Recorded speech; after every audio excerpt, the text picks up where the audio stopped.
Muraho neza abakunzi ba John Rick Crypto Update. Nk'uko bisanzwe iyi channel niyo kukwereka uko wakora amafaranga online nta gishoro. Muzi ngiye kubereka application cyangwa se website bita Gameit. Gameit ni platform idufasha gukora amafaranga. Niba utarakora subscribe, kora subscribe kugira ngo ujye ubasha kubona amakuru atandukanye. Yes, hano naho tugiye gukanda kugira ngo twiyandikishe. Ni link ukimara kuyikanda ihita kugeza kuri dashboard imeze gutya. Icyo uri bukore uraza ukanda hano iburyo hano hejuru handitse ngo create an account.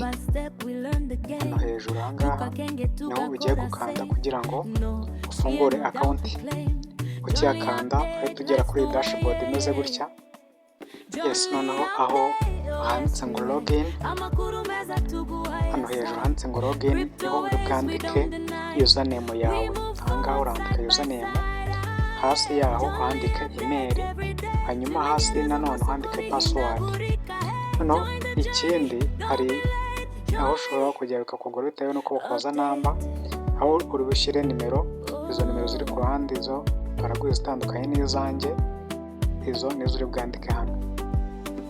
Ukimara kwandika wowe icyo uri bukore urahita ukanda handitse ngo create an account. Hano bakanda kugira ngo uhite wiyandikisha. Njyewe nari nsanzwe mfitemo account, impamvu ngiye gukora login kugira ngo bereke izindi step zose uko zikorwa. Yes, kamare login kugira ngo nkomeze bereke. Yes, gato. Yes, urabona ko ngeze muri dashboard. Dashboard hano bari kugaragaza ko mfite 0.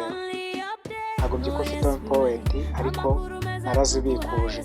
Urongeye kubereka uburyo ki nakoresheje kugira ngo mbikuze izo point zose cyangwa se izo minimum yo kubikuza. Ubundi hano hejuru aho hakanze nkaho uba ugiye gutangira mining.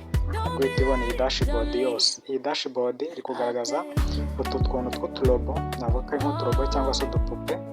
Iyo ukanze hano hariho umuhondo bari kukubwira ko urakoresha izo point kugira ngo ukagure kajya kakumayiningira iminsi 5 cyangwa se 10 cyangwa se 20 bitewe n'iminsi gafite cyangwa se bitewe na point ufite urakabura.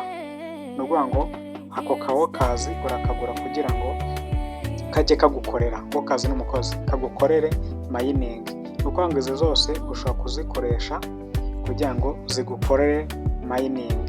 Yes, ubwo rero numara kwiyandikisha uhite utugura. Baraguha point 500 z'ikaze uzikoreshe ubwo utwo tuwokazi tugukremingire buri munsi. Yes, ni ukuvuga ngo rero izo umaze kumayininga zose iyo ukanze hano kuri collect urabona ko biri kwibara. Iyo ukanze kuri collect zihita zijya hariya hejuru hano aberekaga hari 0. Kuvuga ngo rero ningwiza minimum yo kubikuza yo kukoregitinga ndakoregitinga. Minimum yo kukoregitinga ni 1. Noneho urabona ko hano mfiteho point 2,500. Izi point 2,500 nizo ngiye kubereka uburyo ki ushobora kuzibikuza. Ni ukuvuga ngo zihwanye n'idolari. Bore icyo uri bukore urakanda hano hejuru kuri aka ka kabiri. Yes, mayine ugakurikiza aka kabiri. Nugakandaho urahita ugera kuri dashboard imeze gutya. Aho ubona iyi dashboard imeze gutya, uruhande rw'iburyo handitse ngo pay out. Kwereka ko point 2,000 zingana n'idolari. Yes, hano point 2,000 zingana n'idolari. Bivuze iki rero? Bivuze ko ubu tugiye kubikuza. Izi zose ni coin umuntu ashobora guhitamo kubikurizamo. Uhere kuri TRX kageza kuri Tether EP20. Iyi rero ni ngiye gukoresha kugira ngo mbashe kubikuza. Iyi EP20 USDT niyo ngiye gukoresha. Yes, ni nkandaho gutya bareta banyereka uburyo ki ngiye gukoresha mbikuza. Urabona ko hejuru mfite point zingana n'idolari. Yes, point kitara hejuru zingana n'idolari n'ibice 0.025. Teta nkanda hano kuri set payout. Nikanda kuri set payout n'ubundi barangara dashboard imeze gutya. Noneho nanjye ndahitamo ya yindi bita TED EP20. TEDR-BP20 kuko ngo ndazana aderesi nyishyire hano muri iyi BP20. Yes, ubwo ndajya aho nayibitse, nimara kujya aho nayibitse ndayikopiya, nayibitse naha njye ndayikopiya, nimara kuyikopiya yes ndahita nyijyana hano nyemezemo muri TEDR-BP20. TEDR-BP20 niho ngiye kuyipesitinga, ndayishyiramo ubundi nkambika hano handitse ngo save, hano handitse save niho uhita ukanda kugira ngo uyemeze iriya aderesi. Iyo umaze kuyemeza rero ukayemeze, yes umaze kuyemeza ahita akubwira ko byabaye success cyangwa se saved. Noneho urabona ko kanongeye nyemeze, yes byabaye saved. Icyo ndi bukore rero ngiye gusubira hano hejuru, yes ndahita nkanda hano hejuru ku kanuze navuga kari nka gatatu cyangwa se ka kabiri uhereye iburyo. Iyo ugakanzeho ikagaragara ya dashboard, urongera ugahitamo ya yindi wahisemo gushyiramo aderesi. Yes ubwo ndahitamo gushyiramo gukanda hano kuri TEDR-BP20, ndayikandaho. Hano urabona ko ari kugaragaza ko aderesi yamaze kugeramo. Yes ubwo yamaze kugeramo rero gahunda ni ukubikuza. Yes urabona ko mfite point 25,000 kandi zibanye n'idolari. Hano hasi urabona ko zibanye n'idolari na 0.025, ariko ubwo ndabikuza idolari gusa. Urabona rero ko aderesi yo hano bari kugaragaza ko yamaze kugeramo. Yes ubwo aderesi yamaze kugeramo rero icyo ngiye gukora ni ukubikuza. Ndahita nkanda hasi handitse ngo payout. Payout ni ukubikuza. Ubwo nimpakanda amakande, yes urabona ko bavuze ko kubikuza bigenze neza. Yes ikindi gukora ndakanda hano kuri close, mara kwakanda bahita banyereka ko hano nabikuje. Yes urabona ko hano hejuru ahangaha biri guprocesinga. Yes kuko ngo namara kuzaho kavi nikamara kuzaho amafaranga araba yageze kuri Binance yanjye. Reka noneho dukore refresh.